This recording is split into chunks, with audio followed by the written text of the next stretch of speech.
What up, Long Beach? Welcome back to GazetteSports.com. It's Tyler. And Mike, and this exclusive Poly basketball video is brought to you by Naples Rib Company.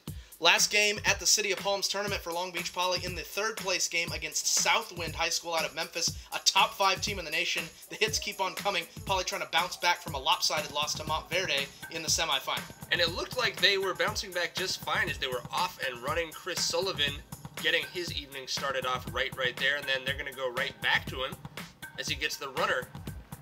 Points in transition for the Jackrabbits, always a good thing, and Jordan Bell cleaning up those O boards. A 13-4 start for Long Beach Poly. Got to be feeling good, but the Jags would answer strong. Jawan Johnson with the floater right there, and then back-to-back inbounds plays looking for Jonathan Williams III. He's headed to Missouri next year. Here's part of the reason why, and one, we're tied up at 15. But obviously Jordan Bell, the Crime Stopper, has something to say about that. He stops the run with a big block. I mean, this is just what Jordan Bell does.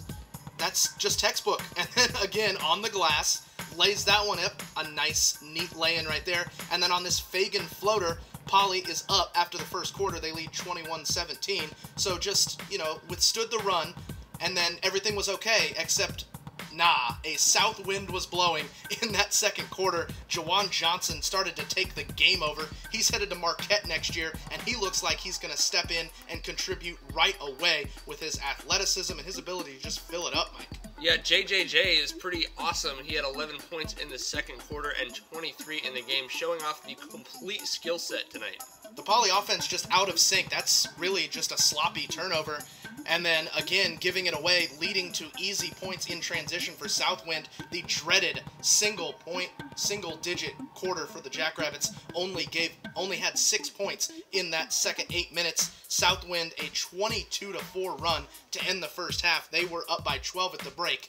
And what would Poly do in the second half? Where would they go? It kind of didn't seem like they were going to be able to do anything. Usually when their offense sputters, that kind of stays consistent. But the Jordan double Bell, thump right there. That's a double thump. Asserting his will with 2 blocks on the first play of the second half, then gets the outlet pass going, and obviously, who's going to be there to clean it up? Jordan Bell. That's just hustle from number 2 right there. He would have a great second half. Scary moment, though, going in for this bang out. He's going to get undercut, and he would go down in a little bit of pain. And you see him head to the free throw line, though, showing some toughness, showing some maturity. He'd knock down both free throws. As you can see, he's still in some discomfort, but I think he really grew up at this tournament. He certainly showed himself on a national stage fantastically. Jackrabbits, just better energy, better ball movement. That's beautiful basketball. Jags hanging tough, however. JJ to J-Dub Trey. And then this killer step back. Playing that sweet Memphis Jazz.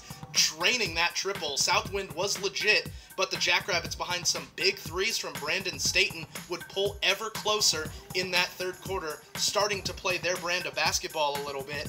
And then the block party got going. Meet at the bell tower. Look at the second jump to swat that one, Mike, and this one is just angry.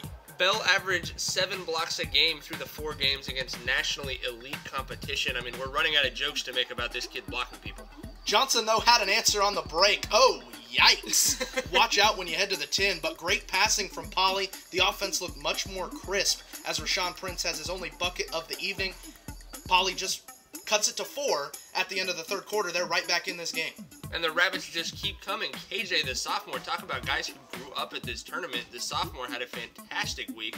And the defense was just locking down. They managed to limit Southwind to 26% shooting. That's 20% where they were in the first half. Yeah, that was really the key, and it led to some easy buckets on the break as Staten lays that one up and in. And then look at that back cut. Staten with the bounce pass to Cameron Morrell. He says thank you for that. We are tied up at 49 on that bucket.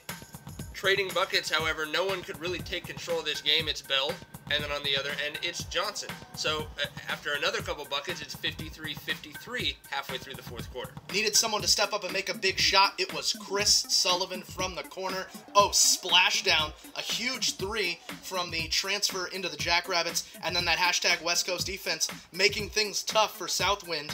Poly going to go ahead and finish this thing, attacking the rim, getting to the free throw line and doing enough down the stretch to run out this clock and hold on to this win.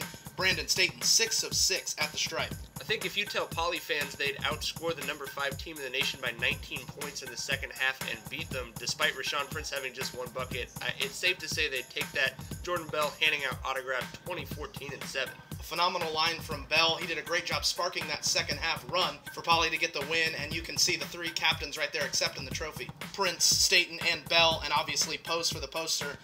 A lot of times Poly only celebrates championships, but that's a third-place trophy to be very proud of, Mike. They beat the number 5, 12, and 13 teams in the country. This highlight brought to you by McCarty's Jewelry, here for you since 1932. And, of course, John Jean, here for you since 2012. He managed to go to Florida and get video of all 4 of these games to bring to the GazetteSports.com audience, and we couldn't be thankful enough. That was phenomenal work by him. Huge tip of the cap, and obviously, for all the rest of this basketball season for Long Beach Poly, you got to keep it locked right here. GazetteSports.com. We are Long Beach Sports.